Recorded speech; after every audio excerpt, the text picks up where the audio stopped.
E o top 5 da BBC News Brasil. Olha quanta gente bonita aqui em volta de mim. Aqui. Olha que legal. É lógico que eu não faço parte dessa equipe, mas eu sou muito fã dessa equipe e eu quero mostrar para vocês os 5 artigos que mais geraram leads, mais geraram visualizações, que mais geraram comentários da BBC em 2023. E é o seguinte, ó, a técnica ancestral que substitui o ar-condicionado na China, os idosos com superneurônios, as cidades embaixo da terra. Isso pra mim aqui foi o que mais gerou visualizações na leitura.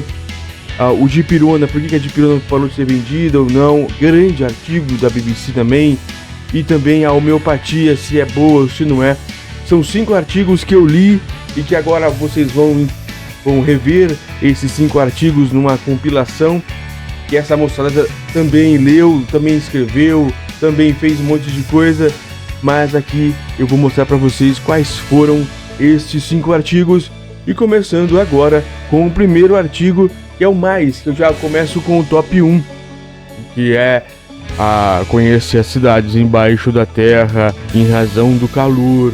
Depois eu vou passar para dipirona, a homeopatia, os super idosos e por fim a técnica ancestral sobre as casas que tem um furo no meio, uma situação para ventilar. Ficou muito legal, beleza? Forte abraço a todos e espero que vocês estejam gostando das nossas leituras reativas aqui no YouTube. Com a onda de calor, a técnica ancestral que substitui o ar-condicionado em casas chinesas. Olha o que a China pode nos ensinar aqui da BBC News Brasil. É a matéria mais lida, mais acessada esta segunda-feira, dia 19, a 2 horas. Shin Yong-yong, da BBC Future.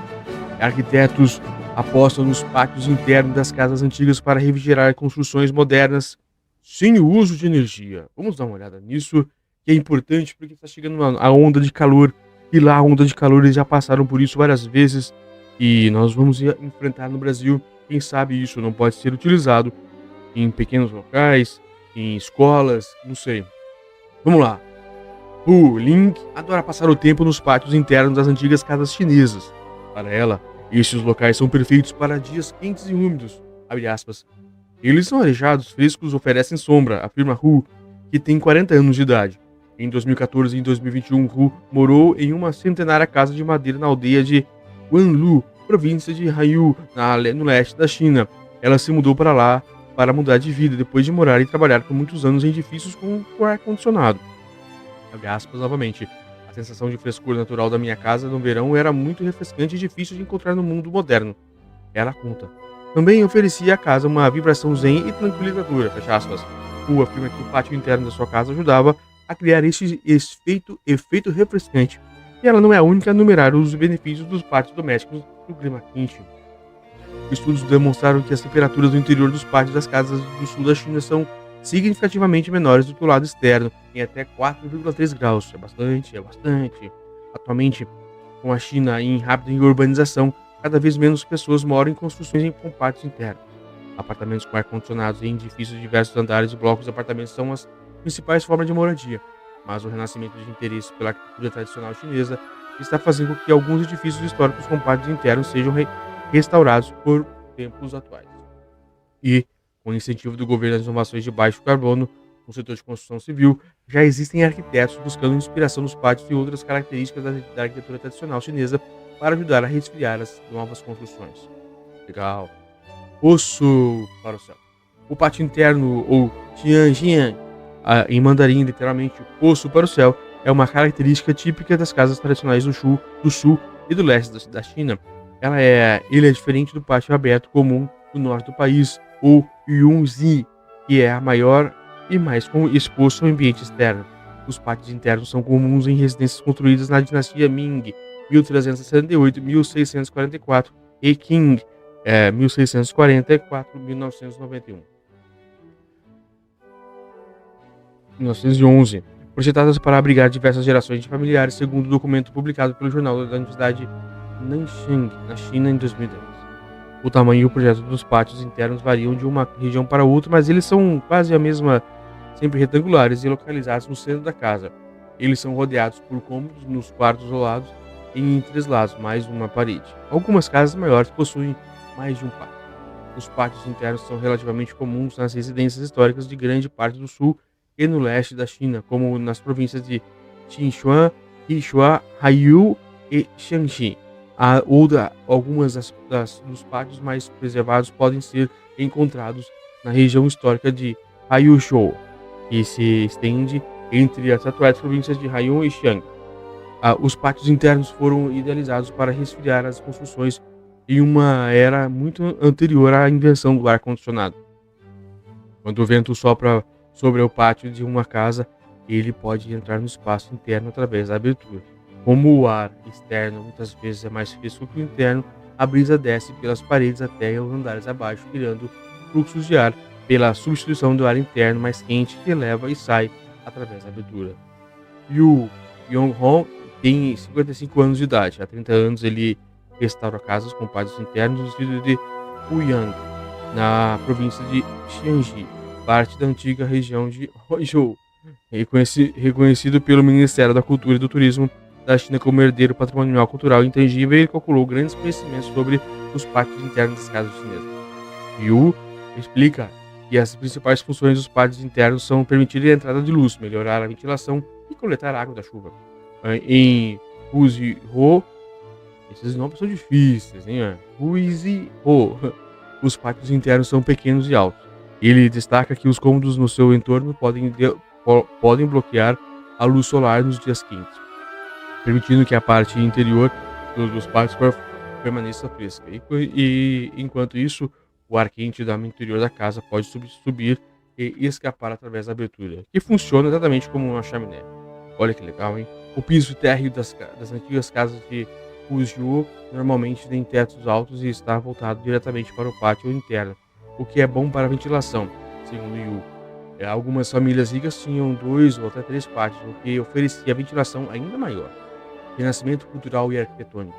As construções com pátios internos existem na China há centenas de anos, mas recentemente elas ficaram esquecidas por muitas pessoas que preferem instalações modernas. Até que nas últimas 2 décadas, com o renascimento da arquitetura tradicional chinesa, como parte do ressurgimento da cultura tradicional da China, como um todo, os pátios internos voltaram a ficar em evidência. Uma das casas restauradas por Yu fica na aldeia de Yan, no distrito de Huyang. A residência foi construída há 300 anos e estava abandonada desde 2015, até que foi adquirida pelo britânico Edward Gurney, ex-diretor de marketing de uma empresa, e sua esposa chinesa Liao Mingxin. Com a ajuda de Yu, o casal transformou a casa de 3 andares em um hotel boutique de 14 apartamentos. Bem interessante, essas casas têm 300 anos de idade e ainda elas estão ainda ocupáveis, digamos assim. Para termos uma noção de como são bem feitas, né? E no Brasil isso não existe. Aqui no Brasil é simplesmente fora de tudo. Tecnologia verde. Atualmente, novas normas governamentais estão começando a desempenhar papel importante para a volta dos pátios internos às construções modernas. Desde 2013, o governo central da China vem incentivando construções verdes que economizem recursos e emitam menos poluição ao longo de sua vida útil.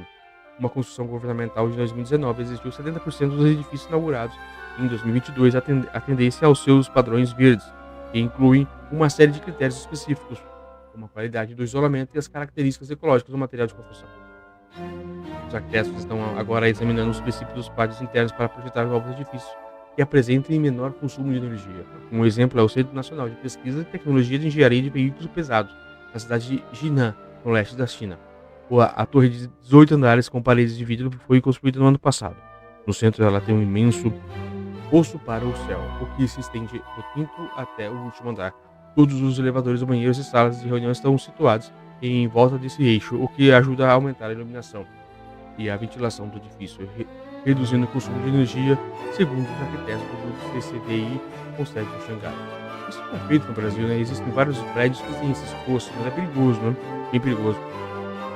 Já no distrito de Jiji, em Xuancheng, parte da região histórica de Huizhou, o prédio da antiga prefeitura foi reformado em 2013 e transformado em museu.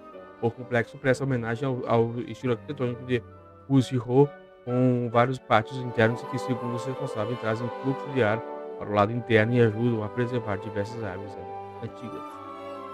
Paralelamente, uma aldeia turística popular de Sichuan, província conhecida pelo seu verão quente e úmido, tem uma série de casas redondas com pátios internos e grandes beirais. Alguns arranha-céus adotaram o princípio de ventilação dos pátios internos para aumentar o fluxo de ar, sem construir pátios externos para a questão da praticidade. A torre de TBA, na Grande Donghuan, na província chinesa de Guangdong, é um exemplo. Ela eleva o fluxo de ar natural para todos os 68 andares, com tubos de ventilação que funcionam da forma similar aos pátios internos. O objetivo é manter a temperatura do edifício em níveis confortáveis na primavera e no outono, usando apenas a ventilação natural, segundo declarou o gerente-geral da torre a um jornal da região. A sabedoria Fiat dos antigos, que inclui os pátios internos, continua a inspirar a adaptação dos projetos arquitetônicos ao clima atual e as inovações do setor da refrigeração passiva, segundo Yang Zhengfeng, pesquisadora em pós-doutorado de Ciências Humanas e Ambientais do Instituto de Estudos da Área da Universidade de Leiden, na Holanda. Hang trabalhou anteriormente como arquiteto. A refrigeração passiva é um método que incorpora o design e a tecnologia para resfriar uma construção sem uso de energia, mas Yang indica que existem algumas dificuldades para incluir os pátios internos nos designs de hoje em dia. Os mecanismos dos pátios que possibilitam a iluminação natural, a ventilação e a coleta de chuva são bem conhecidos, mas seus princípios devem ser aplicados de forma específica para cada local. Da mesma forma, os pátios internos tradicionais eram construídos em diferentes formatos, tamanhos e características dependendo de uma grande parte do seu ambiente natural, por exemplo, os níveis de luz solar ou de chuva de cada região. Acrescentar pátios às construções modernas requer que os projetistas sejam sensíveis à situação e ao contexto do projeto, o que dificulta sua aplicação como solução universal, segundo Hang. Ao mesmo tempo, a iluminação artificial, o ar-condicionado e o abastecimento de água são agora disponíveis com tanta facilidade que nós os utilizamos sem muitas considerações sobre o seu custo ambiental, explica ela. Não será fácil ser sustentável aprendendo com o passado se não refletirmos sobre o nosso comportamento atual. Questionada por que os pátios internos chamaram mais atenção na China moderna, Yang afirma que os pátios também são projetados para servirem de espaço de reunião para as famílias ou comunidades. Eles têm um sentido cerimonial. Para ela, talvez as mudanças de estilos de vida também tenham ativado a nostalgia local entre as pessoas que moram em florestas de concreto e vidro. Leia a versão original na BBC News Future. Muito boa essa reportagem. E para todas as pessoas que estão na melhor idade, os super idosos com super neurônios. Porque algumas pessoas desafiam a passagem do tempo. Olha o tamanho, que gigantesca mensagem é essa. Os super idosos com super neurônios. Por que algumas pessoas desafiam a passagem do tempo? Mercê Pallas Liberia e Christian Grenier Ferrer, que deve ser da BBC espanhola, é do The Conversation. É uma matéria de 2023, ou seja, ela é novinha. Vamos começar a ler então. Aqui quem nos acompanha pelas fotos, pelas imagens, algumas pessoas da melhor idade, a fonte da juventude eterna, com a vitaliciedade e acuidade intelectual associadas ao cérebro jovem, é um desejo universal que se materializa em conceitos recorrentes como o Santo Grau ou a Pedra Filosofal. Olha, é todo um gingado na escrita dessas pessoas. Será que isso é esse fone? Senão eu fico ouvindo o retorno e não consigo me concentrar na leitura. Vamos lá. Para além desse desse desejo humano, a existência dos chamados superidosos representa um desafio e uma oportunidade para compreender a raiz da saúde cerebral e do envelhecimento saudável. Tópico: octogenários com cérebros de 50 anos. Os superidosos são pessoas com mais de 80 anos que mantêm características físicas e cognitivas de um adulto de 20 a 30 anos mais jovem. Mas o que os torna tão resistentes à deterioração cerebral? Pesquisas recentes revelam novos dados sobre os mecanismos moleculares e celulares que podem estar envolvidos no inegável e irreversível processo de envelhecimento. Nos aprofundar nos mecanismos genéticos da longevidade e na sua manifestação do organismo fenótipo nos permite focar nos hábitos da vida, alimentação, prática de exercícios físicos, atividade cognitiva, etc., como fatores chaves que podem pender a balança para o envelhecimento saudável ou patológico. O fenômeno que nos permite modificar nosso destino genético é a epigenética. O mecanismo epigenético são modificações químicas do DNA produzidas por mudanças no ambiente físico e cognitivo e que modulam a expressão dos nossos genes. Desta maneira, nosso suposto destino na formação da informação genética pode ser reescrito, reescrever. Assim como pontuamos um texto pelas ações da vida cotidiana, além disso podem ser herdados por nossos descendentes. Mas vamos ver o que acontece ao nosso cérebro ao longo da vida. Um órgão de maturação lenta. Diferentemente de outras espécies, o cérebro humano ainda deve se desenvolver após o nascimento. É um processo lento que começa na concepção e não termina até a morte, embora atinja a maturidade aproximadamente entre os 20 e 24 anos. Como sabemos, nosso órgão pensante é formado por neurônios conectados entre si e outras células nervosas que servem de suporte e defesa. Os astrócitos e a micróglia. Aí a foto do cérebro. Temos cerca de 10 trilhões de neurônios que funcionam como uma grande rede de informações, armazenamento e gerenciamento de nossas vidas cotidianas. Garantir sua integridade requer mecanismos de proteção e regeneração. Até alguns anos atrás, acreditava-se que, uma vez atingida a maturidade cerebral, não havia mecanismos para substituir neurônios e reparar conexões perdidas. Não poderia estar mais longe da realidade. Hoje sabemos que o cérebro tem áreas específicas, nichos, em que células progenitoras, células-tronco, podem ajudar a reparar ou substituir neurônios que degeneram ou são danificados. A existência de mecanismos de proteção não impede que esses nichos progenitores deixem de repor neurônios com a idade.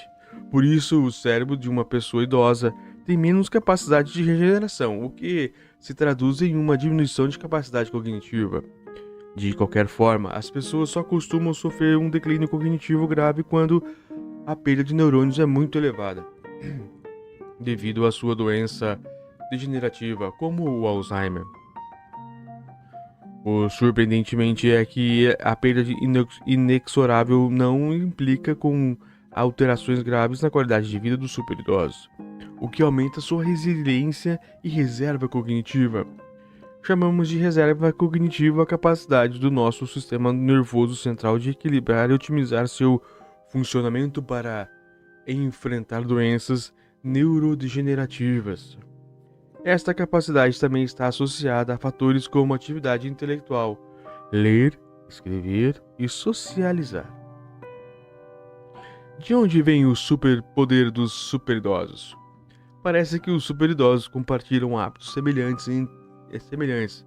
Eles se mantêm fisicamente ativos, tendem a ser positivos, desafiam seu cérebro e aprendem algo novo todos os dias. Muitos continuam trabalhando até os 80 anos. Além disso, evidências científicas destacam a importância de permanecermos socialmente engajados à medida que envelhecemos. Atividade como visitar familiares e amigos, ser voluntário em uma organização e sair para diferentes eventos foram associadas à melhor função cognitiva. Em contrapartida, uma baixa participação social em idades avançadas implica em um maior risco de demência. Tudo isso respalda a ideia de que o ambiente é um fator importante em nosso envelhecimento. Neurônios em alto desempenho é o tópico. Por outro lado, um estudo recente mostra que os superidosos possuem um grupo de neurônios maior do que o normal em uma estrutura cerebral envolvida na preservação da memória, camada 2 do córtex cerebral entorrinal. Essas células nervosas poderiam estar relacionadas ao conceito de reserva cognitiva. A pesquisa indica essa característica do superidoso não é observada em pessoas da mesma idade com declínio cognitivo, tampouco em indivíduos entre 60 e 65 anos que começam a apresentar lapsos de memória. Além disso, é significativo que esta área do cérebro seja uma das mais afetadas pelo declínio neural que caracteriza o Alzheimer. Os cientistas também observaram que esses superneurônios não apresentam a características próprias dos envelhecimentos em doenças neurodegenerativas como o Alzheimer. Nesse caso, o acúmulo anormal de proteínas tau e beta-amiloide no tecido cerebral causa a morte dos neurônios. Tudo isso explica por que a degeneração neural não acontece nos superidosos, ou pelo menos não no ritmo típico de uma pessoa idosa, e por que eles mantêm as habilidades cognitivas de uma pessoa 20 ou 30 anos mais jovem. A descoberta dos superneurônios também levanta a seguinte questão: se podemos favorecer seu aparecimento durante o neurodesenvolvimento ou na infância. A combinação de ambos os fatores, a prática de hábitos saudáveis e a existência de células nervosas excepcionais abre a porta para que haja alguma influência em nossos genes herdados por meio de mudanças epigenéticas.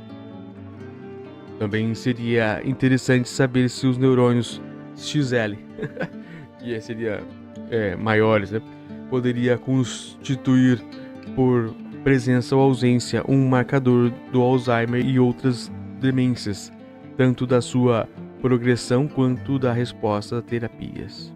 E por fim, se serviriam de alvo para encontrar novos tratamentos. Merci Pala-Liberi é professora especializada em neurofarmacologia, envelhecimento e Alzheimer na Universidade de Barcelona, na Espanha. Christian Grignan Ferrer é professor e pesquisador especializado em envelhecimento e Alzheimer na Universidade de Barcelona. Este artigo foi publicado no The Conversation. Muito bem, excelente. Olha lá. Notícia surpreendente, mas surpreendente mesmo. Olha só. Por que a dipirona é vendida no Brasil, mas proibida nos Estados Unidos e em parte da Europa? Olha o tamanho dessa brincadeira aqui, desse artigo. Por que o dipirona é vendida no Brasil, mas proibida nos Estados Unidos e em parte da Europa? É aqui que você vai saber, através das entrevistas e da pesquisa da BBC Brasil. Vamos ainda analisar esse problema. Eu não sabia, não sou médico, sou uma pessoa curiosa e é por isso que estou aqui para ler e entender junto com as pessoas que estão conosco. Se gostar, compartilha, se gostar, deixa o like, ou até mesmo valeu aqui pra gente, quem sabe, para ajudar. Vamos lá. A notícia da BBC Brasil: por que dipirona é vendida no Brasil e no resto do mundo praticamente não? Por quê? Quero saber também. Olha lá. André Biernaf. Ah, o André é bom. Da BBC Brasil mesmo, em Londres. O Twitter dele é André_Biernat. Vamos lá. Uma das soluções para aliviar febre e dor, a dipirona sempre figura na lista dos remédios mais vendidos no Brasil. Eu mesmo, Ronan, não tomo remédio nenhum. Exceto, vez ou outra, Neosaldina quando tenho um pouco de ressaca. Mas o resto, remédio nenhum. Não porque eu não acredite na medicina, não é isso. É que eu não tive, por sorte, eu não tive nada que precisasse. Eu aguento a dor, aguento a gripe, aguento ali firme, sem medicamentos até o máximo, né? Claro que se tiver um problema, eu vou lá e tomo. Eu tomo vacina todos os anos, vacinado, claro. Vamos lá. Mais de 215 milhões de doses desses medicamentos foram comercializados no país apenas em 2022, segundo a Agência Nacional de Vigilância Sanitária, Anvisa.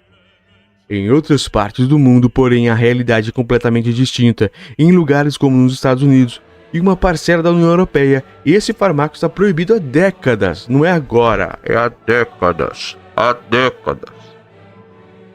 Por trás do veto da dipirona nesses locais está uma grande controvérsia sobre um possível efeito colateral grave da medicação. Meu Deus do céu. A granulocitose. O que é isso? Uma alteração no sangue grave e potencialmente fatal marcada pela queda a quantidade de tipos de células de defesa. Não, mas é um remédio ou é um veneno isso? Que loucura! Mas o que há de evidência científica por trás dessa alegação? Todas, eu nem precisaria ler.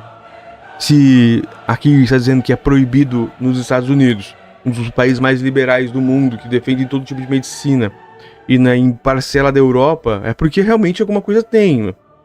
Há décadas, não é de agora. Poxa, Brasil. Em que casos esse remédio realmente faz a diferença? Vamos analisar então com a BBC. Para entender essa história é preciso conhecer o mecanismo de ação desse remédio. Vamos conhecer o remédio então. Tópico. Funcionamento misterioso. Vixe Maria, olha o tópico. A dipirona foi criada em 1920 pela farmacêutica alemã Horace AG. 2 anos depois, ela já estava disponível nas drogarias, inclusive no Brasil. 2 anos. Ela ficou conhecida pelo nome comercial Novalgina, vixe Maria, que hoje pertence ao laboratório francês Sanofi. Sanofi, né? Deve ser, é francês. Outros remédios populares que trazem dipirona são o Dorflex, ai meu Deus, também da Sanofi, e a Neosaldina. Não creio que a Neosaldina tá no meio desse rolo aí. Ai, que decepção. E agora? Vou ter que tomar suco de limão? Chá de boldo? Não sei, provavelmente. Já não tomo Neosaldina mais. É isso. Meu Deus. Vamos lá, informação. Todos eles estão disponíveis nas farmácias e não precisam de receita médica para serem comprados pelos consumidores. No Brasil é tudo liberado. Abre aspas. Mas é importante sempre conversar com o farmacêutico para entender se aquela opção é mesmo a melhor para o seu caso específico. Pondera a farmacêutica Daniele Marini, diretora do Conselho Regional de Farmácia do Estado de São Paulo, CRF-CSP. E apesar dos 100 anos de história, a forma como esse fármaco funciona para baixar a febre e aliviar a dor ainda está cercada de mistérios. A farmacêutica bioquímica Laura Marise, doutora em biociências e biotecnologia, explica que a principal suspeita é que o dipirona atue contra uma molécula inflamatória conhecida como COX ou COX. A hipótese, abre aspas, a hipótese é que ela iniba a COX. Inclusive um dos tipos dessa molécula que é inclusivo do sistema nervoso central, o que aliviaria a inflamação por trás da febre da dor, diz ela. Ou seja, mascara. Tópico, a proibição. A dipirona estava amplamente disponível em boa parte do mundo até meados de 1960 e 1970. Olha quanto tempo já faz. Os caras estão lutando contra e a gente está tomando que nem remédio. Confete. Quando começaram a surgir os primeiros estudos que criaram um alerta sobre o risco da agranulocitose. Olha, é difícil para quem não é da área, mas eu acertei. Um dos trabalhos publicados em 1964 calculou que a alteração sanguínea grave acontecia em um indivíduo para cada 127 que consumiam a aminopirina, uma substância cuja estrutura é bem parecida à dipirona. Abre aspas. Tendo como base essa semelhança química, os autores não fizeram distinção entre as duas moléculas e assumiram que os dados obtidos para a aminopirina seriam também aplicáveis à dipirona. Aponta um artigo da Universidade Federal do Juiz de Fora e da Universidade de São Paulo, publicado em 2021. Nossa, 2 artigos, né? É brincadeira. A partir dessa ideia de outras evidências, a Food and Drug Administration, FDA, que é a Anvisa dele, né? A agência regulatória dos Estados Unidos decidiu que a dipirona deveria ser retirada do mercado americano em 1977. A dipirona foi retirada dos Estados Unidos em 1977. Olha só. Pouco depois, outros países tomaram a mesma solução, como foi o caso da Austrália, do Japão, do Reino Unido e de parte da Europa. É o mundo todo, só aqui mesmo, no Paraguai talvez, e na desgraça da Argentina. E a proibição dela aconteceu justamente nos países que mais fazem pesquisas de eficácia e segurança sobre medicamentos, destaca Marise. Segundo ela, isso diminuiu o interesse em fazer testes e investigações sobre a dipirona, o que fez o fármaco se tornar praticamente desconhecido nesses lugares desde então. A partir dos anos 1980, começaram a surgir novas evidências sobre a segurança da medicação, que jogaram mais controvérsia na discussão. O estudo Boston, por exemplo, foi realizado em 8 países: Israel, Alemanha, Itália, Hungria, Espanha, Bulgária e Suécia, e envolveu dados de 22,2 milhões de pessoas. Os resultados encontraram uma incidência de 1,1 casos de agranulocitose para cada 1 milhão de indivíduos que usaram a dipirona, que é considerada uma frequência bem baixa. Em Israel, uma investigação realizada com 390 mil indivíduos hospitalizados calculou um risco de 0,0007% de desenvolver alteração no sangue e de 0,0002% de morrer por causa desse evento adverso. Já na Suécia, que voltou atrás e liberou a dipirona brevemente nos anos de 1990, foram detectados 14 episódios de agranulocitose possivelmente relacionados ao tratamento, com um caso para cada 1.439 indivíduos que tomaram esse fármaco. É muito grande esse erro daí. Essa frequência mais alta, aliás, fez com que os países nórdicos proibissem a comercialização do fármaco novamente em 1990. Mas o que justifica essa disparidade de resultados? Embora não exista uma explicação clara, Marini aponta 3 fatores que ajudam a entender o cenário. Abre aspas. Primeiro, há uma mutação genética que parece facilitar o aparecimento de agranulocitose em alguns indivíduos que usam dipirona. E sabe-se que essa mutação é mais comum em populações dos Estados Unidos e partes da Europa. Fecha aspas, diz ela. Em segundo e terceiro lugares, dosagens mais altas e o uso por tempo prolongado também influenciam nesse risco. Completo. Agora, tópico, importante. E no Brasil? A dipirona foi alvo de uma grande pesquisa realizada na América Latina que ficou conhecida como Latin Study. Em janeiro de 2002 e dezembro, entre janeiro de 2002 e dezembro de 2005, cientistas do Brasil, Argentina e México se debruçaram sobre dados de 548 milhões de pessoas. Neste universo foram identificados 52 casos de agranulocitose, o que representa uma taxa de 0,38 casos, né, por milhão de habitantes ano. Eu acho alto. O trabalho latino ainda mostrou que episódios de alteração sanguínea grave são relativamente mais comuns em mulheres, crianças e idosos. Pouco antes disso, em 2001, a Anvisa realizou um evento chamado Painel Internacional da Avaliação de Segurança da Dipirona, em que foram convidados especialistas brasileiros e estrangeiros. Abre aspas. O objetivo desse painel foi a promoção de amplo esclarecimento sobre os aspectos da segurança da dipirona, contextualiza a agência em nota enviada à BBC News Brasil. Olha como é completo esses artigos da BBC, né? Várias opiniões, várias situações, pesquisa grande. O André é muito bom. Vamos lá, continuando. Abre aspas. Conforme o relatório final, as conclusões do referido painel foram que há consenso de que a eficácia da dipirona como analgésico e antitérmico é inquestionável e que os riscos atribuídos à sua utilização em nossa população são baixos e similares, ou menores, que de outros analgésicos antitérmicos disponíveis no mercado. Completa o texto. A Anvisa reforça que desde a realização do painel há 22 anos, abre aspas, não foram identificados novos riscos ou emitidos novos alertas relacionados à segurança da dipirona. Fecha. E, portanto, não há qualquer discussão sobre uma eventual proibição de venda dela no Brasil. Além do país, a dipirona também está disponível na Índia, na Alemanha, na Espanha, na Rússia, Israel, Argentina e México, entre outros. A BBC News Brasil também procurou as farmacêuticas responsáveis pelas versões comerciais mais populares da dipirona no país. A Sanofi, que fabrica a Novalgina e Dorflex, disse que cumpre rigorosamente toda a legislação brasileira vigente, em especial a legislação sanitária e as regulamentações da Anvisa em vigor. Fecha. Abre aspas de novo. Reiteramos que a dipirona está no mercado mundial há mais de 100 anos e é utilizada por milhões de pacientes em todo o mundo, diz o laboratório, que também classifica como inquestionável a eficácia da medicação. A Hypera Pharma, que faz a Neosaldina, meu Deus, vamos dizer que sim, espero que venha coisa boa, vamos lá, que faz a Neosaldina, informou que a dipirona é um princípio ativo liberado pela Anvisa para comercialização no Brasil. Que resposta horrível. E que todos os produtos da farmacêutica que contêm a molécula Conta com registro aprovado na agência, comprovação, mas isso aí não adianta nada, né? Ou seja, não dá pra tomar mesmo. Já a Associação Brasileira da Indústria de Produtos para Autocuidado em Saúde, acessa, afirmou que, abre aspas, quando usada de acordo com as indicações médicas e seguido as doses recomendadas, a dipirona é considerada segura para a maioria das pessoas. Para a maioria, né?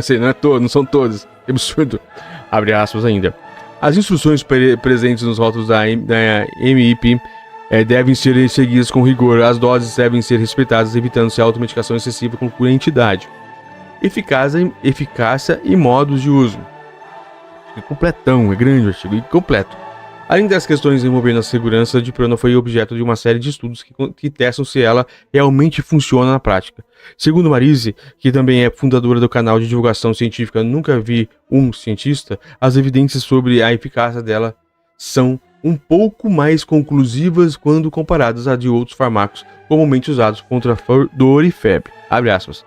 Ela tem um efeito bem intenso, a ponto de conseguir compelir com os opioides, em certos casos até mesmo ser usado para aliviar a dor em ambiente hospitalar, diz ela. Mas é claro que não temos tantos estudos com a paradipirona como as outras drogas mais modernas, até pela proibição do uso dela nos Estados Unidos e partes da Europa, completa.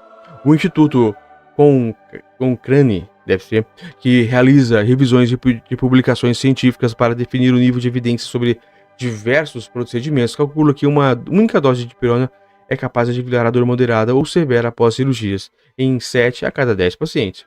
O número é maior do que observado com placebo, uma substância sem efeito terapêutico que resultou em melhora nos sintomas de 3 em cada 10 indivíduos.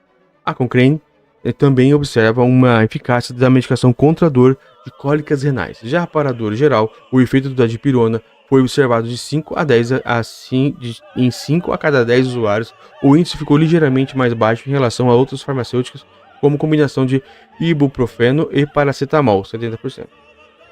Abre aspas. O uso de uma ou outra opção que atua contra a febre, como a dipirona, paracetamol, ibuprofeno, entre outros, depende muito das características individuais e costumes familiares, observa Marise. Mas é claro que, assim como ocorre como qualquer terapêutica, é preciso ler atentamente as informações disponibilizadas pelo fabricante, respeitar o limite de consumo diário e conhecer os possíveis efeitos colaterais. Ou chutar, né? E jogar na Mega Sena. E toma aí o baile. Segundo a bula de dipirona registrada no Brasil, adultos e adolescentes acima de 15 anos podem tomar de 1 a 2 comprimidos de 500 mg até 4 vezes ao dia. Nossa, é bastante. Para esse público, o limite de consumo diário é de 4 gramas ou 4.000 mg. O remédio não é indicado para crianças com menos de 3 meses de idade ou que têm menos de 5 kg. A dipirona em comprimidos não deve ser utilizada para menores de 15 anos e recomenda-se sempre a supervisão de um médico nesses casos. É possível encontrá-la na forma de xarope, gotas e supositórios, além das versões injetáveis e intravenosas disponíveis em ambiente hospitalar. Para não ultrapassar os limites de segurança, é importante ler atentamente o rótulo e a bula, pois algumas opções farmacêuticas trazem dipirona na fórmula junto a outros princípios ativos, e um descuido pode fazer alguém exagerar na dose segura sem querer. O uso da dipirona também deve ser cuidadoso em pacientes com problemas nos rins ou no fígado para evitar crises agudas nesses órgãos vitais. Exagerar no consumo da dipirona pode provocar enjoo, vômito ou dor abdominal, disfunção renal, hepática, tontura, sonolência, coma, convulsão, queda de pressão arterial, arritmias cardíacas, mudança, etc.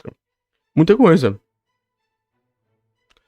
Coloração da urina. Esse aqui é aqui é o menor. Beleza, boa. Entre os efeitos colaterais menos graves que a granulocitose, que é considerada muito rara na população brasileira, algumas pessoas podem sofrer quadros alérgicos e hipotensão, queda da pressão arterial após tomarem a dipirona. Nesses casos, a recomendação é não usar o fármaco. Mas depois que você usou, e procurar um profissional da saúde se o incômodo não passar o pior. Abre aspas.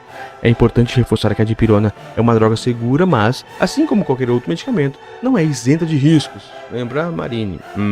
Abre aspas ainda. Ela é indicada para tratar quadros agudos de dor e febre, e não deve ser usada de forma contínua por semanas, meses ou anos, como é comum vermos algumas pessoas fazerem. Conclui a farmacêutica. Claro, todo mundo, esses remédios aqui são os remédios que as pessoas tomam como se fosse mesmo confete. Ai. Espero ter ajudado vocês, pensem bem, não tô dizendo para não usar, lógico que não, e nem aqui, nem o artigo diz, mas é uma coisa pontual e que preste atenção no uso contínuo. O uso contínuo é expressamente proibido, tá dizendo aqui. O uso moderado tem a controvérsia. Eu não vou parar de usar, mas se você quer continuar usando, apenas preste atenção neste dado que foi certo. Usar apenas com cordialidade, com moderação. Homeopatia funciona ou é efeito placebo? Olha o tamanho deste artigo que eu vou ler hoje da BBC Brasil mesmo. E ela não é desta vez não é só uma replicado lá de fora. É daqui mesmo. É do grande André Biernath, da BBC News Brasil em Londres. Que é o André Biernath no Twitter. Ele é excelente, ele foi muito bem nesse título. A homeopatia funciona ou é efeito placebo, porque é o que está aí no Brasil em debate através de um livro que foi publicado. Não sei se ele vai citar, porque eu gosto aqui, como eu digo, eu gosto de ler. Me mandam aqui qual é o artigo ideal para hoje, e foi uma grande felicidade para ver esse artigo. Eu gosto desses temas, é um tema que eu não entendo, exatamente por isso que eu leio aqui. Leio para entender um pouco, e as pessoas que também me acompanham, que vão nos acompanhar, também vão entender um pouco melhor sobre esse extenso artigo aqui do André. E eu vou ler parágrafo por parágrafo, linha por linha, letra por letra, e um pouquinho uma reação bem pequena. E eu já tô vendo aqui, inclusive, que tem alguns termos científicos nos termos farmacêuticos, ou até mesmo médicos. Então, às vezes eu posso engasgar um pouco, mas vamos lendo aqui e entender um pouco. Isso foi há 24 minutos que foi publicado. É um texto recente, um texto que está agora pegando fogo aí na internet, digamos assim, e já estava um tema excelente. Quando é BBC, nós sabemos que vem com um grande toque científico, nada comercial, nada para puxar saco de um de outro, mas científico, porque aqui vai ter a realidade, o que é a homeopatia, quais são os prós, os contras, um artigo científico daqueles que só a BBC consegue fazer, e eu passo a ler já, sem delongas nenhuma. Eu já peço para você que está nos acompanhando, dê o like, compartilhe, faça também um pouco pelos outros, como a gente tem feito todos os dias. Vamos lá. No dia 30 de janeiro de 2010, esse artigo é longo, eu vou dizendo, viu? Esse artigo é bem grande, bem extenso, pelo que eu vi. Repito, no dia 30 de janeiro de 2010, dezenas de pessoas se reuniram na frente de farmácias espalhadas pelo Reino Unido. Cada uma delas tomou de uma só vez 84 comprimidos de um remédio homeopático chamado Arsênico Album, uma dose 20 vezes maior do que a quantidade recomendada. Olha a loucura dessas pessoas. Com o protesto, os organizadores queriam demonstrar que essa overdose, em tese, homeopática não traria problema algum. Segundo eles, já que esses produtos não haveria nada além de água, álcool e açúcar. Olha só a dificuldade desse tema. As pessoas são doidas mesmo, né? Continuando lendo, abre aspas. E, de fato, ninguém passou mal, pois só estávamos ingerindo bolinhas feitas de açúcar, fecha, diz o ativista e escritor Michael Marshall, diretor de projetos do Good Think Society, uma organização sem fins lucrativos que reúne céticos britânicos e um dos idealizadores do movimento. No ano seguinte, a campanha se repetiu. Às 10 horas e 23 minutos da manhã dos dias 5 e 6 de fevereiro, centenas de indivíduos repetiram a overdose homeopática coletiva em 70 cidades de 30 países ao redor do mundo. Eu não tenho nem dizer pra isso. Tudo bem que é um ativismo, eu respeito, mas isso não se faz. Não tem o mínimo de senso pra fazer uma coisa dessa. E se de repente existe essa... Meu Deus, vamos continuando lendo. O horário escolhido para a alusão à constante de Avogadro, sobre a qual falaremos adiante. Continuando lendo. Vale ressaltar que essa campanha tinha um objetivo lúdico e não é indicado abusar de qualquer produto vendido em farmácia sem orientação de especialista. Isso, Exatamente isso que eu estava dizendo agora. Mas esse é só um entre os diversos questionamentos públicos feitos sobre a homeopatia nas últimas 2 décadas, período em que a prática foi retirada de serviços públicos de alguns países, como o próprio Reino Unido. No Brasil, embora a homeopatia seja reconhecida pelo Conselho Federal de Medicina, o CFM, há mais de 4 décadas e ensinada em universidades, ela passou a ser mais debatida e criticada nos últimos 5 anos. Inclusive tem esse livro que eu acabei de dizer. O assunto, aliás, ganhou um novo fôlego recente com a publicação do livro esse aqui, ó.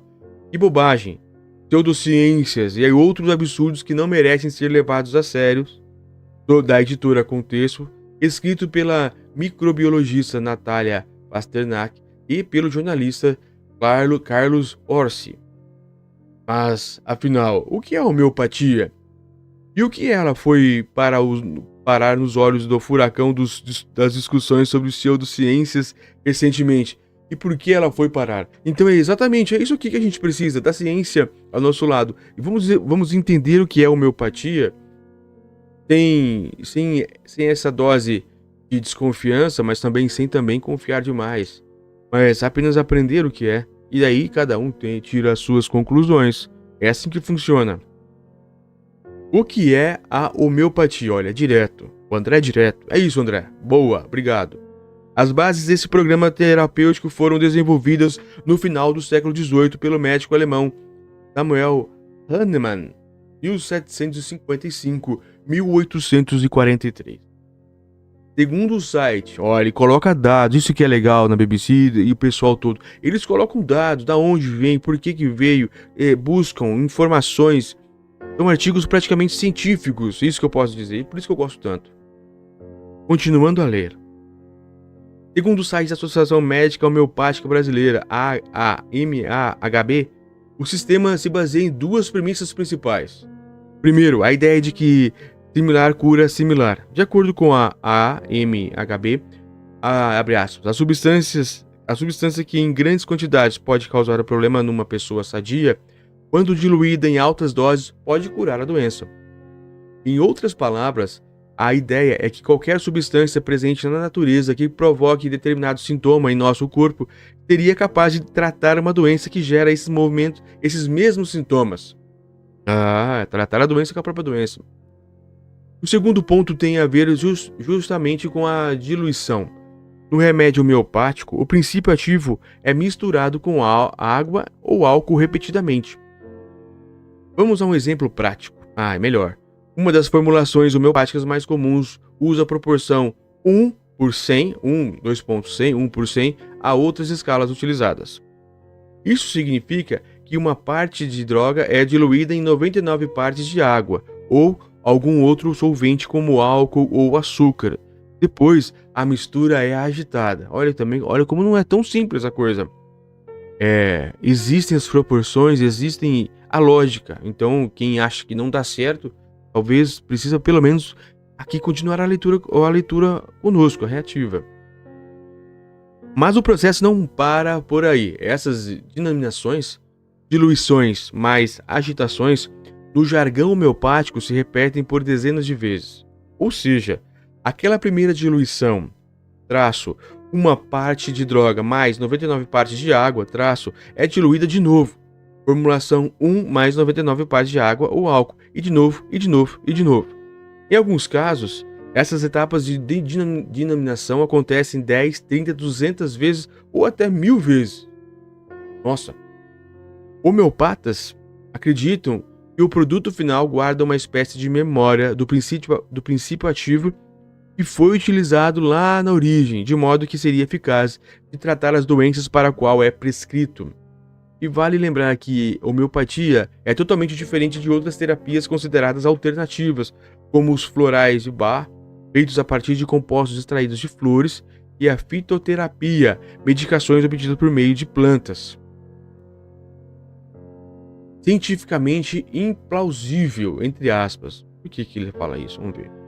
Os primeiros questionamentos feitos sobre a homeopatia têm a ver justamente com as premissas básicas do sistema, o similar cura similar, e o processo de diluição dinamização.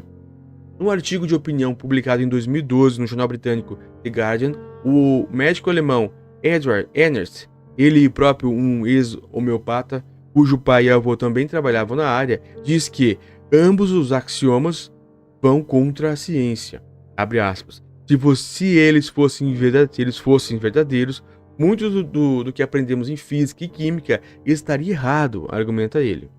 Ernst, que é professor aposentado da Universidade Exeter, no Reino Unido, e possui vários estudos e livros na área dos tratamentos alternativos, aponta que o princípio similar-cura similar é cientificamente implausível. Além disso, as ultradiluições fazem com que a concentração do princípio ativo fique tão baixa que se torna indetectável, aponta o médico. Vamos a mais um exemplo prático, retirado de um artigo científico publicado por Ernst e pelo filósofo e economista Nick Mukiraj, da Universidade de Munique, na Alemanha. Para tratar a alergia ao pólen, o médico homeopata pode escolher Allium cepa, uma preparação de cebola, porque esse vegetal pode causar sintomas em indivíduos saudáveis semelhantes ao da alergia, olhos lacrimejantes, coriza, etc. Aponta o texto. Abre aspas. Só que o remédio homeopático Allium cepa 30C, em que o processo de diluição ocorre 30 vezes consecutivas, não tem nenhuma molécula de cebola, dizem os autores. Olha só que interessante, o número final que tem nessas proporções é o número de vezes consecutivas que eles foram diluídas. Ó, aprendendo. Quando você ler alguma coisa, agora a gente já sabe. Quando você ler um remédio homeopático, a gente já lendo a composição, a gente já vai entender depois dessa matéria. Olha que legal, cara. Isso acontece porque, segundo uma conta matemática básica, a diluição 30C na proporção 1 por 100, ou seja, que nós estávamos falando agora há pouco, a cada uma parte 99 de água, ou álcool, ou outro componente, traz uma parte do princípio ativo para, tem um número aqui, 1 nonidecilhão de partes de água. É um número gigantesco. 1 nonidecilhão de partes de água. Olha o tamanho, é um número gigante, que nem sei quantos zeros são. Eu nem iria saber dizer que número é esse. Peça escrita. Essa proporção supera de longe a constante de Avogadro, aproximadamente 6,023 vezes 10 a 23. É quase um mol, né? O mol pouco mol é negativo. É daí, inclusive, que vem o horário das 10h23 usado na campanha das overdoses homeopáticas coletivas. Olha só como a gente aprende. Este postulado da matemática e da química afirma que qualquer substância diluída acima dessa proporção 6,023 vezes 10 a 23 resulta basicamente em água, ou no solvente principal que está sendo utilizado. Olha, é química básica aqui, legal. Os produtos homeopáticos ultrapassam de longe esse limite, como vimos nos números apresentados nos parágrafos acima. Abre aspas. Com isso, essas soluções tão diluídas que não têm mais nenhuma molécula de composto original, explica Pasternak, que também é presidente do Instituto Questão da Ciência, IQC. Alguns defensores da homeopatia argumentam que, por causa do processo de agitação e dinamização, a água seria capaz de reter uma espécie de memória da droga, e isso explicaria o efeito terapêutico supostamente observado no consultório. Abre aspas. Outros partem para uma abordagem espiritual, dizendo que a água guarda uma energia daquele princípio similar, completa Pasternak. Para fundamentar esse ponto, os homeopatas geralmente citam um artigo publicado em 1988 na revista Nature, que sugere que uma capacidade da água em preservar uma memória de materiais com os quais teve algum contato. Abre aspas. Essa pesquisa já foi refutada por uma comissão de especialistas e nenhum outro cientista que tentou replicá-la obteve os mesmos resultados, contrapõe a microbiologista. Inclusive, na página da internet onde o estudo está publicado, a própria Nature sugere outras duas leituras complementares ao tema, com os títulos, abre aspas, Por que a homeopatia é uma pseudociência? E, contra todas as probabilidades, a persistente popularidade da homeopatia. A BBC News Brasil tentou contato com a AMHB e com a Associação Paulista de Homeopatia, a APH, pelos e-mails informados nos sites das entidades para que elas pudessem se posicionar sobre as questões apresentadas, mas não foram enviadas respostas até a publicação dessa reportagem.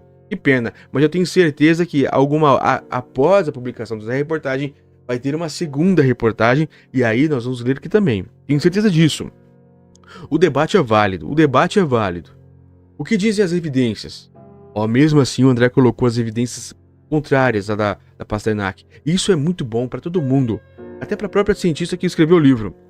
Mas, e se mesmo diante da alegada implausibilidade científica, a homeopatia funcionasse e os pacientes melhorassem após tomarem os extratos ou os comprimidos? Para comprovar esse efeito, seria necessário que um grupo de cientistas realizasse os chamados testes clínicos, em que parte dos voluntários recebessem remédios homeopáticos e a outra parcela tomasse placebo, uma substância sem efeito terapêutico, ou o melhor tratamento disponível para aquela condição. No melhor dos cenários, os pesquisadores e participantes não saberiam quem faz parte de qual grupo para evitar qualquer influência externa. Ao final do experimento, os resultados de todos os indivíduos seriam comparados para ver quem obteve o melhor resultado, os que receberam homeopatia ou aqueles submetidos ao placebo e outras terapias. Seria importante ainda que todo esse processo fosse descrito e publicado na forma de um artigo científico numa revista especializada, onde o artigo passaria por um processo de revisão e poderia ser avaliado, criticado e replicado, por outros especialistas na área. Essa é uma prática comum, utilizada para embasar, aprovar e indicar qualquer intervenção na área da saúde. Segundo Pasternak, tal método já foi aplicado exaustivamente, entre aspas, para avaliar diversos remédios homeopáticos em diferentes contextos. Em 2022, Ernst publicou uma revisão sistemática das revisões sistemáticas em homeopatia.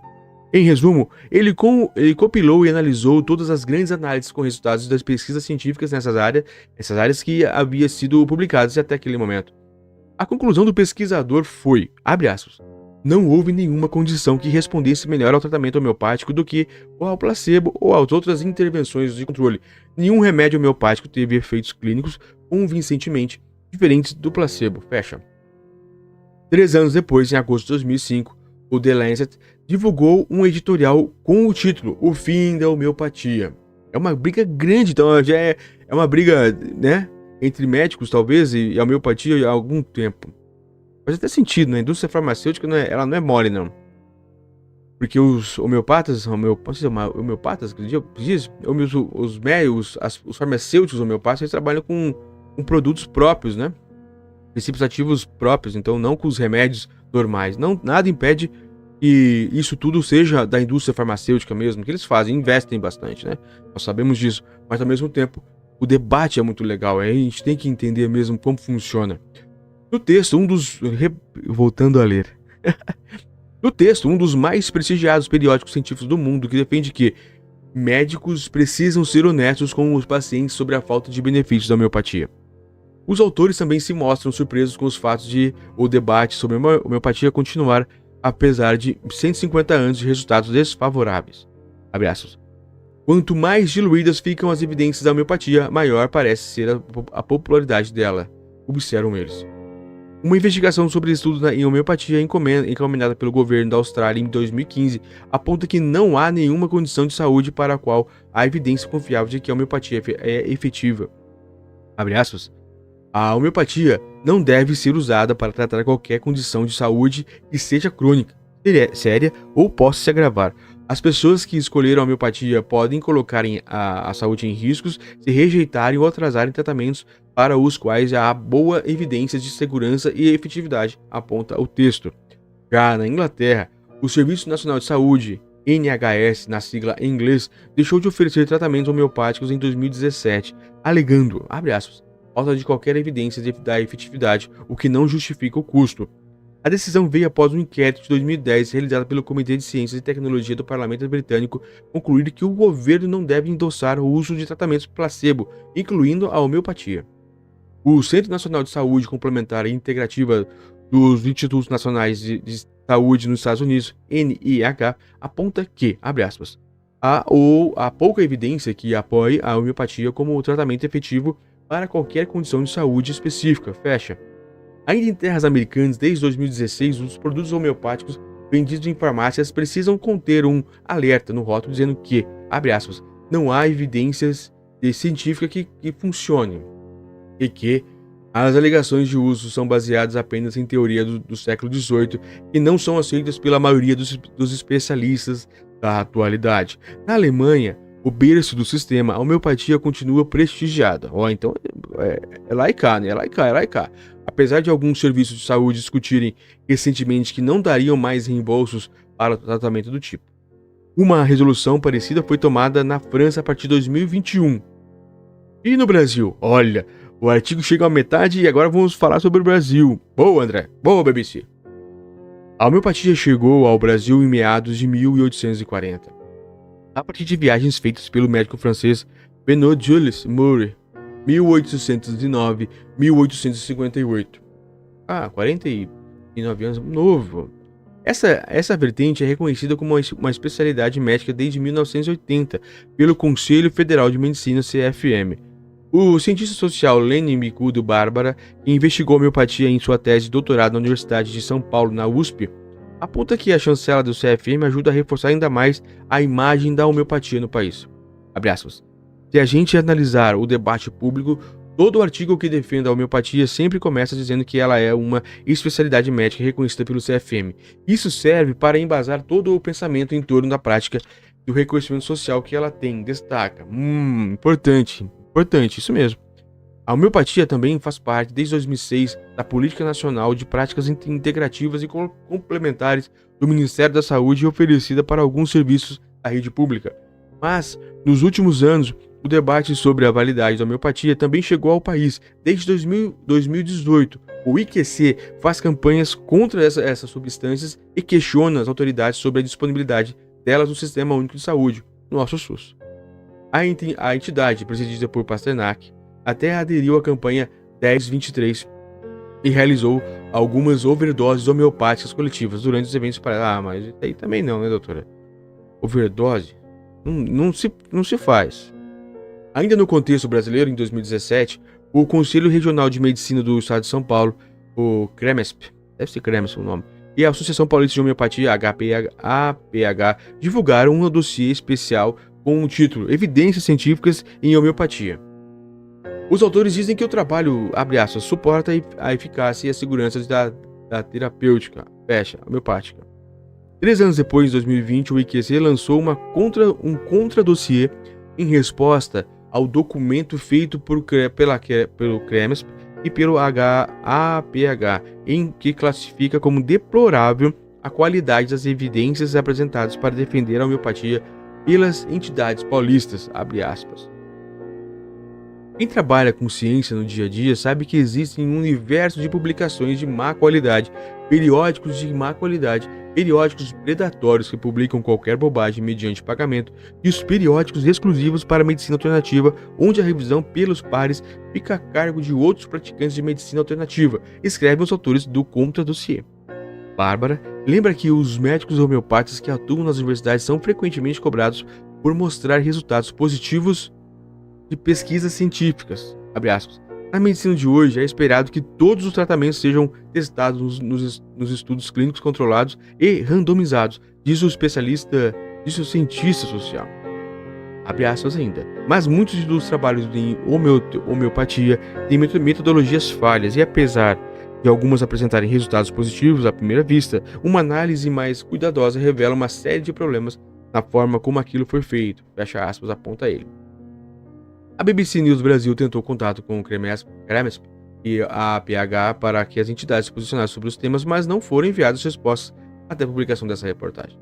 Em julho, em entrevista ao jornal O Estado de São Paulo, Giancarlo Cavalcanti, um dos presidentes do CFM, admitiu a possibilidade da homeopatia ser revista como uma prática médica.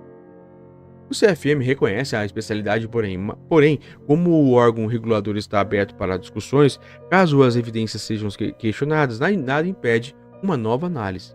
Vou pedir para minha equipe coletar essas evidências sobre a eficácia da homeopatia e vou levar à apreciação dos conselheiros, afirmou ele ao Estadão. Quando foi isso?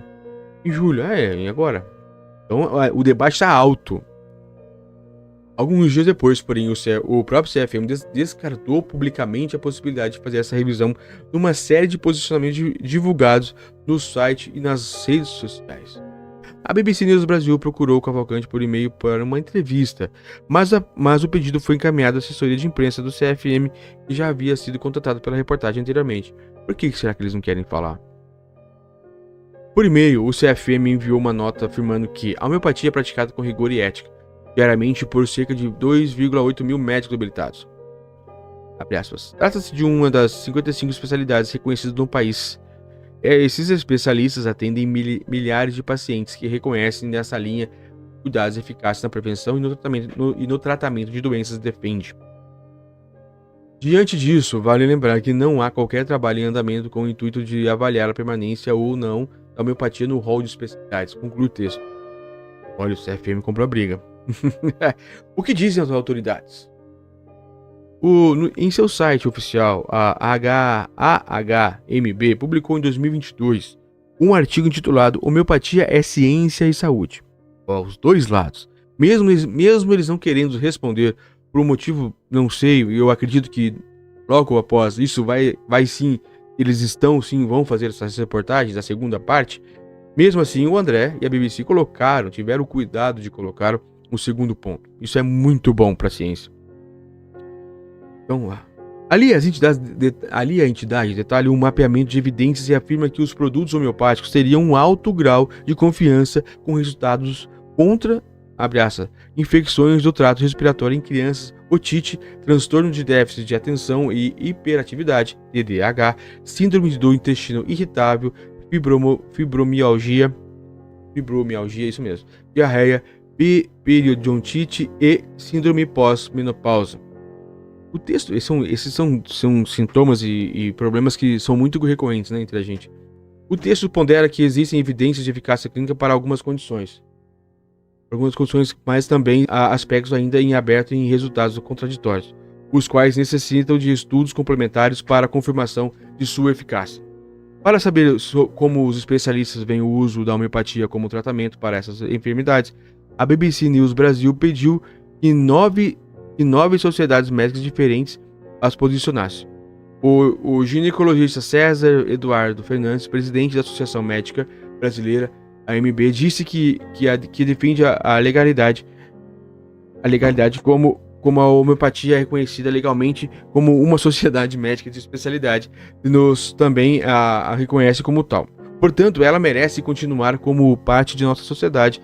Essa não é essa discussão que vai levar a AMB a tomar qualquer medida que possa fazer danos aos resultados do Brasil, defendeu o médico. Nós entendemos que a homeopatia tem lugar na assistência médica à população brasileira e continuaremos respeitá-la, concluiu ele. Sobre o tratamento da síndrome pós-menopausa, a médica Maria Celeste, diretora da Federação das Associações Brasileiras de Ginecologia e Obstetrícia, Febrasco, respondeu que não existem evidências científicas que sustentam essa prática, a homeopatia. Por essa razão, na Febrasco, não há material que endosse ou suporte a utilização da homeopatia para a síndrome pós-menopausa. Em relação à fibromialgia, o médico Marco Antônio Araújo da Rocha Loures, presidente da Associação Brasileira de Reumatologia, SBR, afirmou que a homeopatia, pelos estudos científicos atuais, não tem qualquer evidência. Diretrizes de várias sociedades científicas, entre elas a SBR, não recomendam o tratamento da fibromialgia com medicação homeopática, explicou ele. Sobre os supostos tratamentos homeopáticos contra a otite, a Associação Brasileira de Otorrinolaringologia, e Cirurgia Cervical Facial, a BORLCCF, informou a reportagem que não se manifestaria sobre o tema. Para outras doenças citadas no texto, a AMHB, as sociedades, federações ou associações brasileiras de pediatria, infecções do trato respiratório em crianças, psiquiatria, TDAH, gastroenterologia, síndrome do intestino irritável e diarreia, e de cirurgiões dentistas, periodontite, não enviaram respostas até a publicação dessa reportagem. Aí, agora reforça que vai ter mesmo a segunda parte. Até espero. E como citado anteriormente, a própria AMHB também não respondeu ao pedido de contato feito durante a apuração. Argumentos comuns. Nos debates sobre homeopatia, médicos e pacientes costumam usar experiências individuais para defender o uso dessas substâncias. Pasternak entende que esse tipo de argumento é perigoso, abre aspas. Não podemos nos esquecer do efeito placebo. Quando você faz um tratamento, pode se sentir melhor apenas pelo fato de ter acolhido com cuidado, empatia e carinho, explica a microbiologista. Segundo ela, esse tipo de condição acontece até mesmo com bebês e animais, mesmo que eles não compreendam a comunicação verbal do jeito que crianças, adolescentes, adultos e idosos. Em segundo lugar, muitos produtos homeopáticos acabam indicados para tratar condições recorrentes e crônicas, como a dor em que há picos e melhores sucessivas. O indivíduo tende a ir ao médico quando está numa crise e toma uma substância dessas. Daí, ele se sente melhor pela própria curva natural da doença, mas acredita o sucesso a homeopatia, continua ela.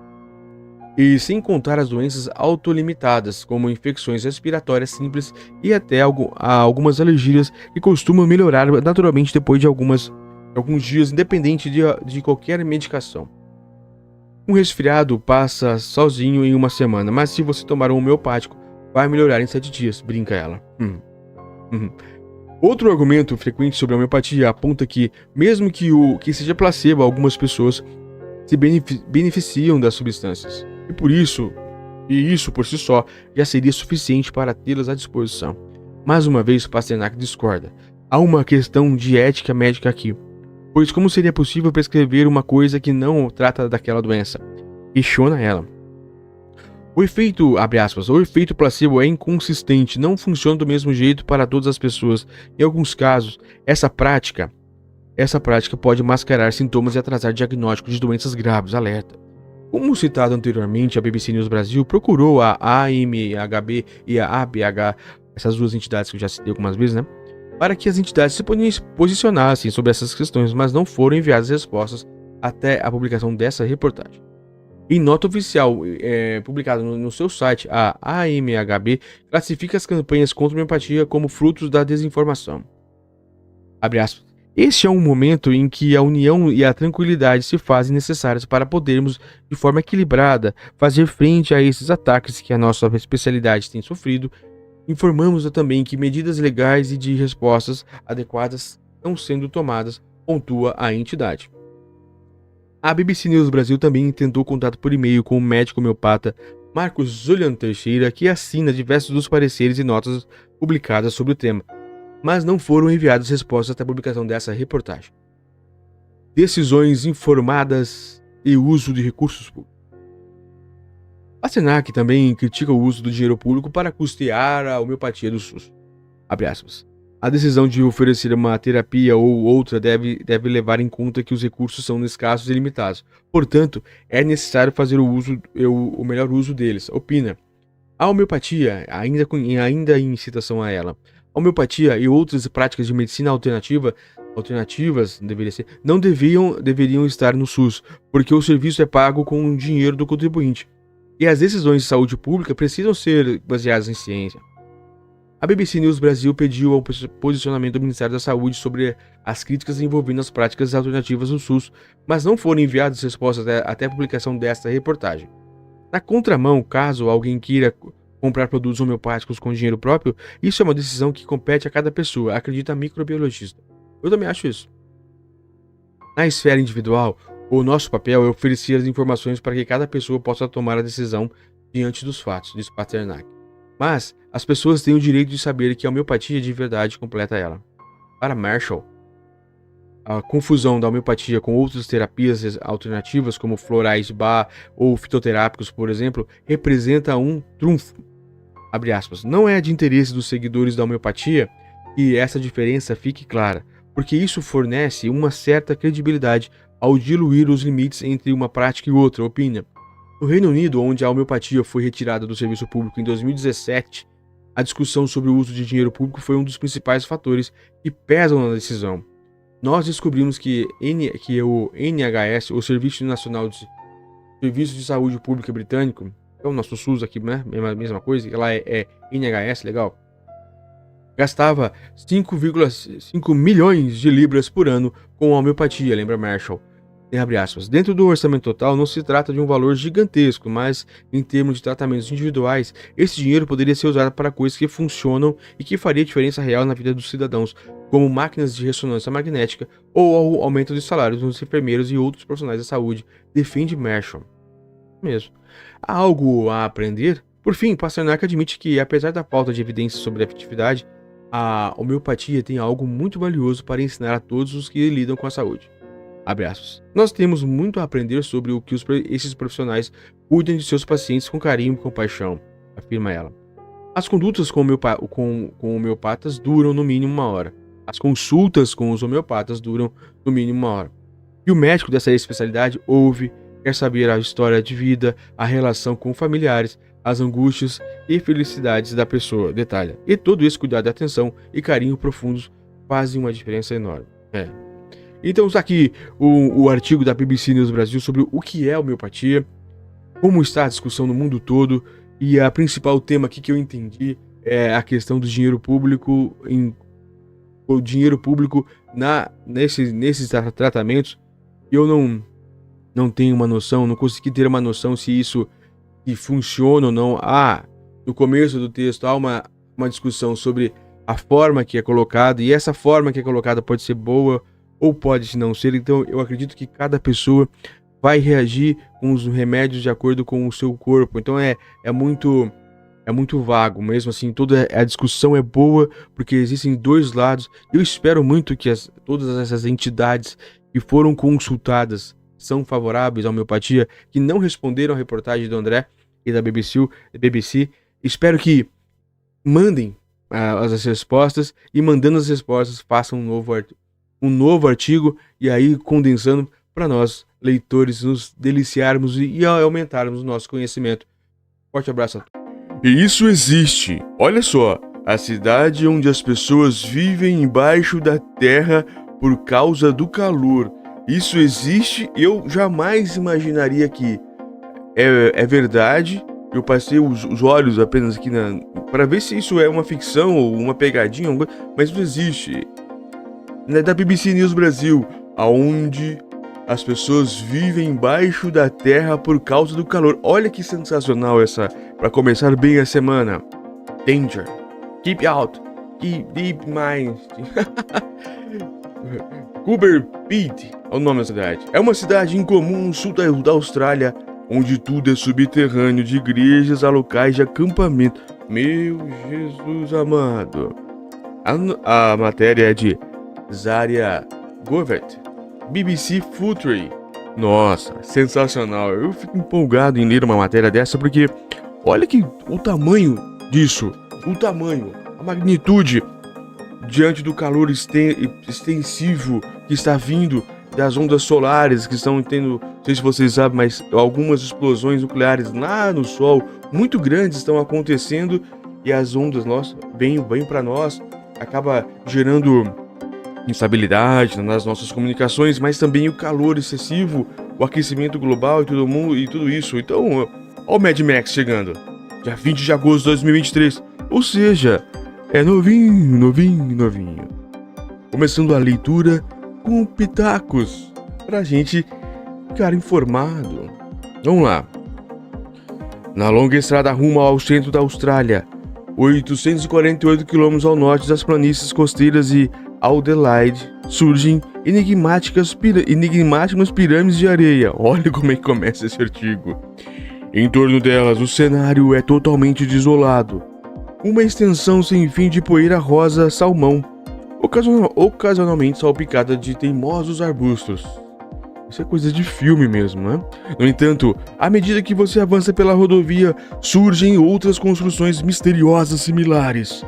Montes de terra clara, espalhados aleatoriamente como monumentos esquecidos há muito tempo. E, de vez em quando, tubos brancos se elevam do solo ao lado das construções. Esses são os primeiros sinais de Coober Pedy, uma cidade de mineradores de opala com cerca de 2,5 mil habitantes. Muitos dos pequenos picos da região são resíduos do solo gerados após décadas de mineração, mas também são os sinais de outras características do local. As moradias são subterrâneas. Olha só que artigo legal.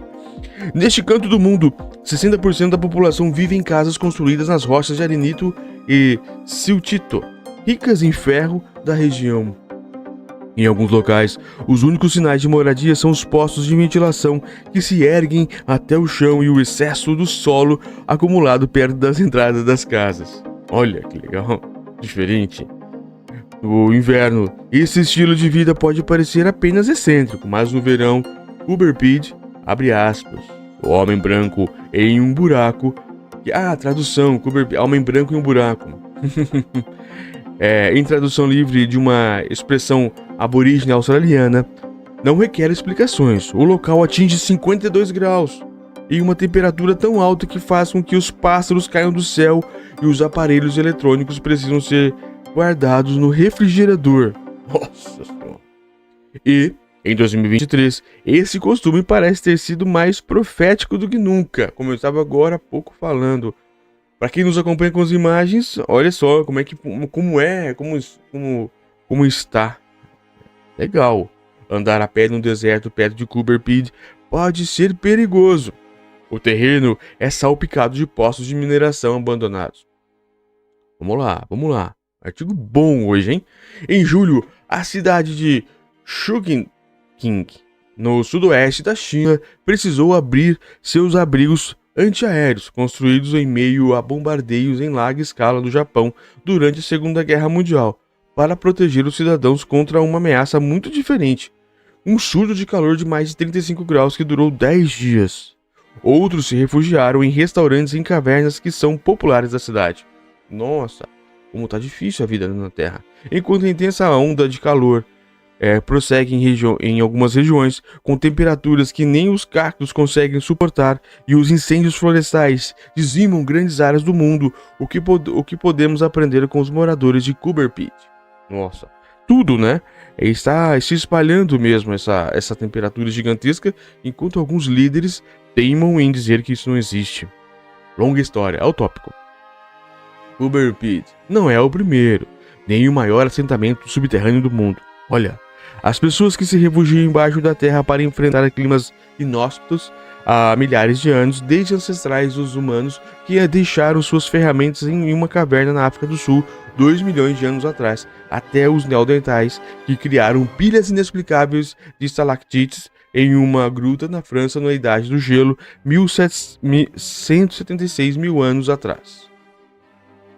Até os chimpanzés já foram observados refrescando-se em cavernas para enfrentar o extremo calor durante o dia no sudoeste de Senegal. Outro exemplo é a Capadócia, uma região antiga no centro da Turquia. Ela fica em um planalto árido e é famosa pelas notáveis geologia quase utópica e um cenário de cumes, chaminés e pináculos de rochas esculpidos como um reino de contos de fadas. É uma história por trás desse cenário, é realmente espetacular. Segundo a cultura popular, tudo começou com o desaparecimento das galinhas de um dos seus moradores. Olha, não sabia dessa história. Em 1963, um homem estava batendo no piso de sua casa para tentar descobrir o que suas aves estavam desaparecendo. Ele logo percebeu que as galinhas estavam fugindo por um buraco que ele havia aberto acidentalmente. O homem então abriu o caminho e seguiu pelo buraco. A partir dali, tudo começou a ficar ainda mais estranho. Ele descobriu uma passagem secreta, um íngreme caminho subterrâneo que levava a um labirinto de nichos e outros corredores. Era uma das muitas entradas para a cidade perdida de Derinkuyu. Uma cidade perdida embaixo da terra. Meu Jesus! Derinkuyu é uma cidade das centenas de moradias em cavernas entre as diversas cidades subterrâneas da região. Acredita-se que ela tenha sido construída perto do século 8 a.C. A cidade foi habitada de forma quase constante por milênios, com seus próprios postos de ventilação e de água, estábulos, igrejas, armazéns e uma ampla rede de casas subterrâneas, e servia também de abrigo de emergência para até 20 mil pessoas em caso de invasão. Como em Cooper Pedy, as moradias subterrâneas ajudavam os habitantes da região a enfrentar o clima continental, que alterna entre frios invernos com neve e verões quentes e secos. No lado externo, a temperatura flutua de vários graus abaixo de zero até 30 graus positivos, né? Enquanto embaixo da Terra ela fica estável em 13 graus. Um clima muito bom, né? 13 graus é excelente. Mesmo nos dias de hoje, as cavernas construídas por seres humanos na região são famosas pelas capacidades de refrigeração passiva, uma técnica de construção que envolve o uso de opções de design para reduzir o aumento e a perda do calor sem uso de energia. Bom. As antigas galerias e passagens da Capadócia abrigam hoje milhares de toneladas de batatas, limões, repolhos e outros produtos que precisariam ser refrigerados se fossem armazenados em outros locais. A demanda popular cresceu tanto que as novas cavernas estão sendo construídas na região. Solução eficaz. Essa aqui é a cidade, aqui nas imagens, a cidade subterrânea de Derinkuyu, na Capadócia, Turquia, que foi abandonada em 1923. Ela ficou totalmente esquecida até ser redescoberta nos anos de 1960. Ou seja, não é tão antigo assim, né? Mais à frente, na estrada para Cooper Pedy, fica o centro da cidade. Voltando à leitura. À primeira vista, ela pode ser confundida com um assentamento comum da região desértica que compõe o chamado Outback australiano. As ruas são cor-de-rosa devido à poeira e existem restaurantes, bares, supermercados, postos de gasolina, etc. No alto de uma colina, a única árvore da cidade, na verdade, uma escultura feita de metal observa o panorama. Na superfície, Cooper Pedy é assustadoramente vazia. As construções são muito espaçadas entre si e a impressão de que algo realmente parece estar errado. Mas embaixo do solo, tudo se explica. Alguns dos subterrâneos de Cooper Pedy podem ser visitados através de pequenas construções. Elas têm aparência normal, mas sua passagem subterrânea se revelam gradualmente à medida que entramos. Parece que estamos atravessando um guarda-roupa para sair em Nárnia. É isso que eu estava pensando agora. Excelente a observação. Outras passagens são mais óbvias. Em um local de acampamento chamado Ribas, as pessoas podem montar suas tendas em nichos vários metros abaixo da superfície. Lá, um túnel escuro é a entrada para o mundo subterrâneo. Em Cooper Pedy, as construções subterrâneas precisam ficar a pelo menos 4 metros de profundidade para evitar que o teto desabe. Embaixo daquele enorme volume de rocha, a temperatura é sempre agradável, 23 graus. Também é boa. 13 eu prefiro, mas 23 também tá tranquilo. As pessoas que moram acima do solo precisam suportar versões extremamente quentes e noites frias de inverno com temperaturas que costumam cair entre 2 e menos 3 graus. Mas as casas subterrâneas mantêm a temperatura ambiente perfeita de 24 horas por dia. O ano inteiro. Boa, é isso. Além do conforto, outra importante vantagem de morar embaixo da terra é a economia. Cooper Pedy gera toda a eletricidade que consome, 70% dela de origem eólica e solar, mas ligar o ar-condicionado muitas vezes é caro e impraticável. Para viver acima do solo, você paga uma verdadeira fortuna pelo aquecimento e refrigeração, já que muitas vezes faz mais de 50 graus no verão, afirma John Wright, o morador local que administra Ribas. Por outro lado, muitas casas subterrâneas de Cooper Pedy são relativamente baratas. Em um recente leilão, o preço médio das casas de 3 quartos foi cerca de 40 mil dólares australianos, cerca de 120 mil reais. Muitas dessas propriedades eram extremamente básicas ou precisavam de reforma, mas existe uma grande diferença entre esses valores e os praticados na cidade grande mais próximas, Adelaide. Lá, o preço médio das residências é de 700 mil dólares australianos, ou cerca de 2,25 milhões de reais. E as casas subterrâneas oferecem outros benefícios. Um deles é que não há insetos. Abre aspas. Quando você chega à porta, as moscas saem das suas costas. Elas não querem entrar no escuro e no frio, conta Wright. E também não há poluição sonora luminosa embaixo da terra. Olha, ficando interessante, viu? Curiosamente, o estilo de vida subterrâneo também pode oferecer alguma proteção contra terremotos. Wright descreve que os tremores de terra na região produzem um ruído vibrante que aumenta e passa através do subterrâneo até o outro lado. Abre aspas. Tivemos 2 terremotos desde que eu me mudei para cá e nunca sequer me abalei, ele conta, mas o nível de segurança das estruturas subterrâneas durante atividades sísmicas depende inteiramente do seu tamanho, complexidade e profundidade. Tópico: configuração ideal. A questão é que se as casas subterrâneas poderiam ajudar as pessoas a combater os efeitos das mudanças climáticas em outros lugares do planeta, e por que elas são tão poucas? Pergunta. Tudo, aqui na BBC é tudo perguntado, tudo muito bem explicado, né? Existem diversas razões que explicam a praticidade única da construção subterrânea em Coober Pedy. A primeira são as rochas da região. Elas são muito moles. Você pode raspá-las com canivete ou com a unha, afirma Barry Lewis, funcionário do Centro de Informações Turísticas da cidade. Nos anos de 1960 e 70, os moradores de Coober Pedy ampliaram suas casas da mesma forma que criaram as minas de Opala, usando pás, picaretas e explosivos. Algumas delas não exigiam muito trabalho para cavar, já que muitos moradores usavam poços de minas abandonados como ponto de partida. Mas, hoje em dia, os túneis costumam ser escavados com equipamento industrial. Abre aspas. Uma boa máquina de perfuração de túneis pode retirar cerca de 6 metros cúbicos de rocha por hora. De outra forma que você pode ter um subterrâneo construído em menos de um mês, explica Wright. Legal. Mas ainda é possível escavar manualmente. Por isso, quando os moradores precisam de mais espaço, às vezes eles simplesmente começam a cavar, e como se trata de uma área de mineração de opala, não é raro que um projeto de reforma acabe dando lucros.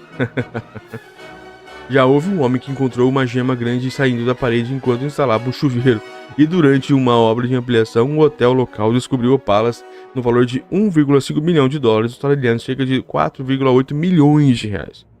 O arenito também é estruturalmente estável e sem precisar de apoios. Por isso, é possível construir salões literalmente cavernosos com o pé direito alto, em qualquer forma que você quiser, sem acrescentar materiais. Na verdade, a construção de túneis em Coober Pedy é tão simples que muitos moradores têm casas de luxo sofisticadas, com piscinas subterrâneas, salões de jogos, grandes banheiros e salas de estar de alto padrão. Um morador local chegou a descrever sua casa como um castelo com 50 mil tijolos aparentes e portas em arco em todos os quartos. Abre aspas. Temos alguns subterrâneos surpreendentes por aqui, afirma Wright. Ele explica que os moradores são notoriamente reservados, outra possível consequência de viver embaixo da terra, e você só consegue descobrir algo sobre eles quando é convidado para jantar. É verdade, não dá pra você passar na frente na rua das pessoas ali na casa delas, né? Isso é bom também, não é vizinho fofoqueiro. Questão de umidade. Olha o problema. Pode ser que sim. Mas os banquetes de Coober Pedy seriam impossíveis em outro lugar. A umidade é um grande desafio para qualquer estrutura subterrânea. Das muitas moradias em rochas habitadas por seres humanos, a maioria fica em locais secos. Elas incluem desde as torres e paredes construídas nos rochedos de Mesa Verde, no Colorado, Estados Unidos, habitadas por mais de 700 anos pelo povo ancestral conhecido como Pueblo, até os elaborados templos, túmulos e palácios escavados no arenito rosa pedra na Jordânia. Atualmente, uma das últimas aldeias cortadas na rocha ainda habitadas no mundo é Candova, aos pés do Monte Sarranda, no Irã, um vale marcado por estranhas cavernas pontiagudas que foram escavadas e transformadas em casas, como uma colônia de cupinzeiros. A região recebe apenas 11 milímetros de chuva por mês, em uma média durante o verão. Mas construir embaixo da terra em regiões mais úmidas é claramente mais complicado. O metrô de Londres é um exemplo. Para impermeabilizar seus túneis subterrâneos originais construídos no século XIX, eles foram revestidos com diversas camadas de tijolos e uma generosa camada de betume. Atualmente, são utilizados métodos mais modernos, mas mesmo com essas precauções, ainda é comum a incidência de mofo preto nas galerias. O mesmo problema afeta fundações de edifícios, porões e estacionamentos subterrâneos em regiões com forte incidência de chuva o ano todo. Existem duas razões principais para o fenômeno. Uma é a falta de ventilação, que pode fazer com que a umidade da cozinha, dos banheiros, da própria respiração das pessoas se condense nas frias paredes das cavernas. O outro motivo é a água subterrânea, se as construções estiverem perto de lençol freático. É difícil mesmo. As cavernas de Hazan, em Israel, são uma complexa rede de esconderijos subterrâneos construídos pelos judeus para escapar da perseguição dos romanos no século II depois de Cristo. Ela inclui prensas de olivas, cozinhas, salões, reservatórios de água e um columbário para depositar urnas funerárias. Apenas a 66 metros de distância da entrada da caverna, a temperatura nos túneis cai significativamente em comparação com o lado externo, mas a umidade também é dobro dos 40% verificados fora da caverna.